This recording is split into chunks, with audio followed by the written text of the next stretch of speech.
Well, hello everybody. I am popping on in here again just to check in. Still in the Bahamas. Let me give you a little view of the beach here. Actually in Nassau, Bahamas. And one of the really fun things about this particular resort is they actually offer a lot of childcare options. So I got to drop my son off for a good 3 hours. They're going to feed him, give him entertaining things to do, which means I get to go sit on the beach for 3 hours. Yay! So today I wanted to just pop on in here and just kind of continue this discussion we're having around how to handle being triggered in love without breaking a sweat. And that is the title of the mini course that I'm offering this month for 30% off. And this is really a course that is helpful for you if you're struggling with communication in your relationship and you're wishing that there were a fun, and I would add easy roadmap to help you connect with your partner on a deeper level.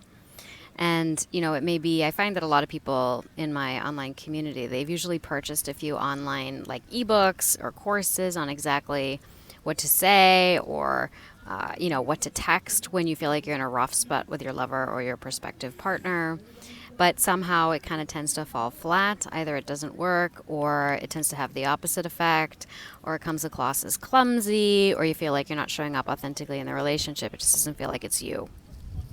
But, what I would just remind you is that being in relationships, it can be a fun, supportive, and deeply satisfying experience. And they do require some effort, but they're really not supposed to be, work. Okay. Loving relationships are really intended to be a refuge from work.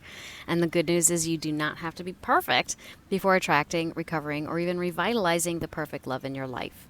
You just have to know how to communicate in a way so that your partner understands and that you're still able to get your needs met. And I know, okay, great, Brianna. Well, how do you do that? Well, of course, the first thing you do is try to show up in an emotionally honest way. And this is the second part, you have to have a good idea of how your partner actually processes information. So a lot of lovers tend to think that their partner sees and experiences the relationship in exactly the way that they do, and that they have the exact same expectations. And so therefore, if I just learn how to be more emotionally honest, then somehow that's going to fix the problem. But often that just simply isn't the case. So you try emotional honesty, and then they respond by thinking you're just trying to make it all about you, or they say that you're just disregarding their feelings now, or they clam up and run away and withdraw from you altogether because they can't tolerate your intensity, or they criticize you. They don't like that you're trying to establish some boundaries, and they do whatever they can to make you abandon them. Okay, so sometimes just learning how to be emotionally honest, it is a first step, it's a crucial step, but it's not the only one. So, because oftentimes the ways in which one partner tends to reach for reassurance can inspire the other one to avoid connecting altogether. So, for example, if something goes wrong in a relationship, right, like your partner's having a bad day, then particularly if you are of an anxious disposition, you might assume that it's because of you or something that you did, right? Even if it has nothing to do with you. And so then you go about trying to be helpful, a little bit over helpful, and trying to fix it. But let's say your partner is of an avoidant disposition. So then they end up pushing you away because they feel like you're infantilizing them or you're suffocating them with your over-attentiveness. It feels like you're trying to oblige them to act and feel a certain way so that you can feel better about yourself and your role in the relationship. But of course, from your perspective, that is not at all what you're trying to do. You just want everybody to be on the same page, and you just want everybody to feel good and everything to be okay, right? And so now, on the other hand, if you're more avoidant and your partner comes home and it seems like they've had a bad day, then you assume they must want some space. You assume they must need time to process things on their own. You assume they wouldn't want to be burdened by you or your angst, and so they're going to give you space to work it out. Meanwhile, maybe what they're looking for is some physical comfort and affection from you, and it's the last thing that you might want, right? So now we're stuck on a merry-go-round. Round and around we go, not really understanding and knowing how to give and or receive what the other person is needing. And so the only way to really get off that kind of hamster wheel is really to stop and take a look at how we are communicating and what we are communicating, so we can make sure that we are actually sending and receiving what it is that we actually mean. So in this course that I'm offering this month, How to Handle Being Triggered in Love Without Breaking a Sweat, I'm really walking you through a step-by-step process that allows you to kind of cut through this sort of defensive posturing, and this is what I call surface structure communications, and get to the meat of what you actually mean, like on an emotional level, which I think are deep structure communications, in a way that your partner can hear them, right? And there are 3 basic steps to getting to the deep structure communications. And that's why I say it can be relatively simple.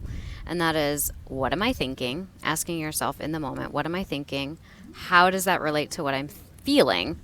And how can I say this so that they will understand what I mean? Now, this might seem like kind of an obvious 3 steps, but believe it or not, in the heat of the moment, it can feel quite difficult, even though it's relatively simple. And so that's why it's really useful to get into a practice of examining your thoughts, feelings, and your verbalizations when you are not in a triggered state already, right?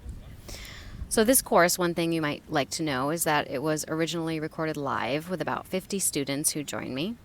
And together we broke down a lot of common statements that can trigger partners in love and how we might restate them to reflect deeper structure communications. So, and basically it's just a process of going through those 3 questions. What am I thinking? How does that relate to what I'm feeling? And how can I say this so that they're going to understand what I mean? So in this course, we dig into that so much more deeply. And this course is also informed by a survey I did of my list, which is 15,000 people at this point. And 200 people responded to that survey. And so a lot of what we gleaned from that experience has also gone into this course. And I usually only offer it as a bonus for folks that purchase my higher end courses, but lately I have been getting a lot of questions about, what are the practical ways to approach a partner so you don't trigger or scare them off, and especially what kind of language should I be using.